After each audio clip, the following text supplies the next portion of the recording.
दो तीन नियम है आके, दो तीन नियम में समझा रहा हूँ।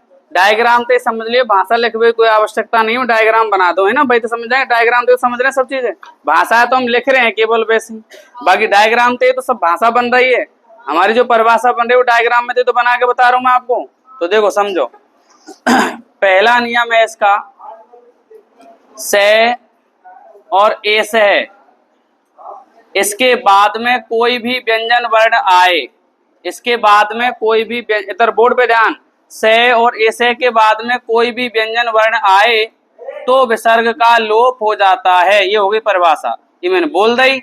अब ये डायग्राम में मैंने बना दी, ये लो, यानी से और ए से के बाद ये दो शब्द हैं, जैसे वाल्मीकि ने अंत्य पुनः प्रातः बताए वो ऋतु के हैं, ऐसे ही से और ए से ये लोप के हैं। से और ए से ये दो शब्द हैं, यहाँ इनमें और कोई नियम लागू नहीं होगा, चाहे कोई नियम सेट हो रहा हो चाहे नहीं हो रहा हो। समझ में आ गई, ये फिक्स हो गए। से और ए से जो शब्द हैं, ये इनके बाद में अगर कोई व्यंजन वर्ण आता है तो फिर जो विसर्ग है इनके पीछे विसर्ग, इस विसर्ग का क्या हो जाएगा, लोप हो जाएगा। हमें अब इसमें कोई चेंज नहीं करना है कोई परिवर्तन नहीं करना है, केवल क्या करना है, लोप करना है। आपको कुछ भी नहीं करना है, कोई वर्ण बदलना नहीं है, केवल विसर्ग के बीच में से हटा दो, इतना काम करना है, बाकी कुछ नहीं है। ये शब्द याद रहने चाहिए आपको, से और ए से, इसके बाद में कोई सा व्यंजन वर्ण आ जा, वर्णमाला में से कोई सा भी व्यंजन वर्ण आ जा तो विसर्ग का क्या हो जाएगा, लोप हो जाएगा। जैसे उदाहरण से देखो आप, से प्लस शंभु, तो विसर्ग से पहले से आ रहा हो कि ना आ रहा, देखो। अब तुम बार नियम लागू मत कर दियो कि विसर्ग से पहले आ रहा है ना, कहीं कर दे यहाँ लागू, यहाँ नहीं होगा वो लागू, यहाँ से और ऐसे फिक्स शब्द हो गए कि से के बाद में कोई व्यंजन वर्ण आ रहा है तो विसर्ग का क्या हो जाएगा, यहाँ पे लोप हो जाएगा। तो क्या बनेगा, से शंभु, क्या बनेगा ए से है शंभु, ए से प्लस शंभु, क्या बनेगा, बोलो, एस शंभु। ए से नहीं समझ में आ गई कि ना आ गई, तो कोई दिक्कत। से प्लस गच्छति, क्या बनेगा, से गच्छति, ए से गच्छति, क्या बनेगा, एस गच्छति, क्या बनेगा भैया, बता मैं कछु कर रहा हूँ क्या, या मैं केवल का हटा रहा हूँ, तो नियम सीखे कि ना सीखे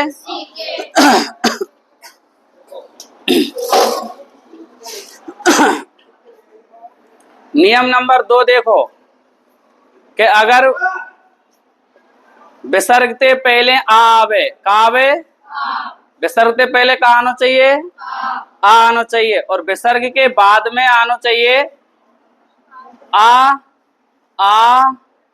के अलावा, आ के अलावा अन्य स्वर, क्या आना चाहिए, आ के अलावा कोई अन्य स्वर आना चाहिए, तो विसर्ग को कहा जाएगा, लोप हो जाएगा। क्या हो जाएगा लोप हो जाएगा। यानी विसर्ग से पहले का आना चाहिए आ, और विसर्ग के बाद में का आना चाहिए आ के अलावा अन्य स्वर, इते आ होना चाहिए और इते आ नहीं होना चाहिए, आ के अलावा अन्य स्वर होना चाहिए। जैसे उदाहरण से देखो,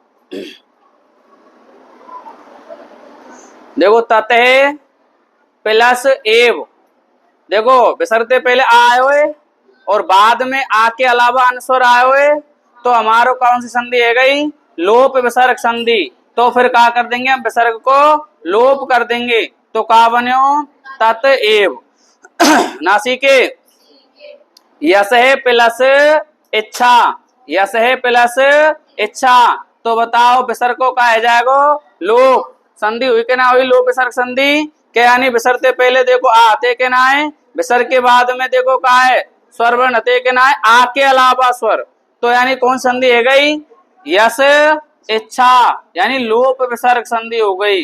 ना ही समझ में हाँ, मात्रा नहीं चढ़ेगी, मात्रा का चढ़ावेगी, ऑलरेडी हमें आ मिल रहा है, आ में और वही ठुसेगी का है भाई, भाई यहाँ तो ऑलरेडी स्वर मिल रहा है आ, अगर ये आधो अक्षर होता तो तू मिलाती, लेकिन आधो अक्षर हो तो फिर यहाँ पे कैसे आ जा, तो फिर आ कैसे आ जा, तो मैं यहाँ पे आधो अक्षर लगा दूं, तो अब कहाँ रही हो आ यहाँ, अब तो संधि नहीं लोप विसर्ग संधि। इसीलिए दिमाग लगाओ, यहाँ हमें कोई छेड़ाखानी नहीं करनी है, केवल विसर्ग हटाना है। अपनो दिमाग क्यों ना लगाना, क्योंकि की मात्रा चढ़ा दें आगे ऊपर, है ना। नहीं चढ़ेगी, ना ही समझ में आ गई तो अरे सीखे के ना सीखे। अतः प्लस एव, अतः प्लस एव कर दो, चलो अतः प्लस एव, तो क्या करेंगे हम, अत एव। बस कुछ अपनी छेड़ाखानी ना करना हमने, हमें केवल क्या हटाना है। अब सुनो, विसरते पहले आते के ना आए, तो आ तो उतुप संधि में आयो के ना आयो, आयो के ना आयो, तो तुम कहूं यूं सोच लें उतुप विसर्ग है रही है कि ना है रही, है रही हो तो देख लियो है रही है का। चलो विसरते पहले तो आ आते, ठीक है, लेकिन बाद में कहा तो वहां में आ, तो यहाँ में आ आते का बाद में, यहाँ देखो मैंने लिखो का आ, तो यहाँ मतलब उतुप नहीं हुई।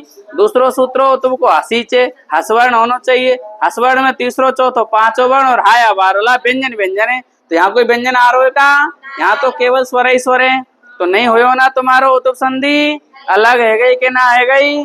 तो जो इन नियमों से इन नियमों से अलग है, सत्व उतुप रुतु काई में आ रही है, लोप में आ रही है। एक आस्य में नियम तो ना बैठो तुम्हारो, बोलो सीखे कि ना सीखे। देखो और उदाहरण, कृष्ण प्लस उवाच, कृष्ण प्लस उवाच, बुद्ध प्लस इति, बुद्ध प्लस इति, और कौन सा, अर्जुन है प्लस उवाच, मन है प्लस उच्छेद। अर्जुन है प्लस उवाच, मन है प्लस उच्छेद, तो बताओ विसरते पहले आ आते के ना आए, बाद में देखो कोई आ के अलावा स्वर अते के ना आए, तो फिर कौन सी संधि है गई, लोप विसर्ग संधि। तो क्या करेंगे, विसर्ग को लोप करेंगे। कृष्ण उवाच, ऊ की मात्रा मत लगा दीजिए भैया, बुद्ध, देखो बुद्ध इति, ऐसे ही अर्जुन उवाच, नायिका समझ में है, ए बोले करो आ गई कि ना आ गई। ये नियम आपको याद रखने हैं इसे। बोर्ड पे ध्यान दो कि से और ऐसे के बाद में कोई व्यंजन वर्ण आवे तो विसर्ग को लोप हो जाए। मेरी सुनो मेरी, से और ऐसे के बाद कोई व्यंजन वर्ण आवे तो विसर्ग को लोप है, तो लोप विसर्ग संधि है गई। दूसरो नियम कि यदि विसर्ग पहले आ हुए, विसर्ग के बाद में आ के अलावा कोई अनुस्वर हुए तो विसर्ग को लोप हुए। तीसरा नियम सुनो, देखो देखो, यानी भो भगो, भो भगो अघो आ, है ना, इनके बाद में कोई अस्वर्ण हुए, का हुए अस्वर्ण, तो इन पे जो विसर्ग आ रहे या विसर्ग को का है जाएगो, लोप हो जाएगो। तो इस संधि कौन सी है जाएगी, लोप विसर्ग संधि। ये ध्यान रखने, केवल भो भगोर अघोर आ ये शब्द फिक्स है ना। जैसे उदाहरण ते देखो, जैसे भो देवा, का बन गो भो देवा, तो देखो भो के बाद में अस्वर्ण आरो के नारो, तो विसर्ग को का है जाएगो, लोप है जाएगो, भो देवा।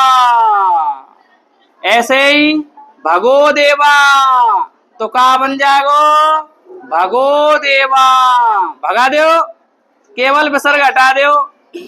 अघो देवा, तो का बनेगो, का हटाएंगे, विसर्ग हटा दो, अघो देवा, विसर्ग का कर दो लोप। इन शब्दन के बाद में आ रहे कि ना आ रहे, रामा प्लस यण, का बनेगो, विसर्ग को एगो लोप, और आ के बाद में कोई अस्वर्ण आ रहा है तो रामा यण।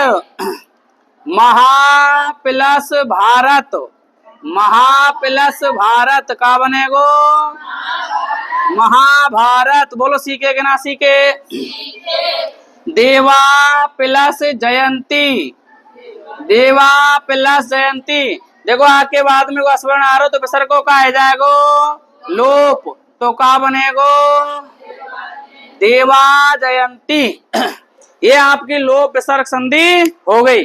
3 नियम कराए, तीनों नियमन ने ऐसे ही उतार लो, पहला, दूसरा और तीसरा। सबके उदाहरण साथ की साथ हैं। यहाँ पे ये उदाहरण आपका खत्म हो रहा है दूसरा, ये तीसरा नियम चालू हो रहा है। आ गई समझ में?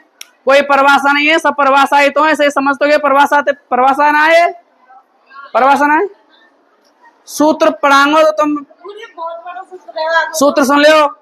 एत तदो सुलोपो अकोरन नन समासे अली भो भगो अगो अपूर्वस यो असी। इन सूत्रन से तुम्हें कोई लेना देना नहीं है, इनते समझो केवल साधारण है ना।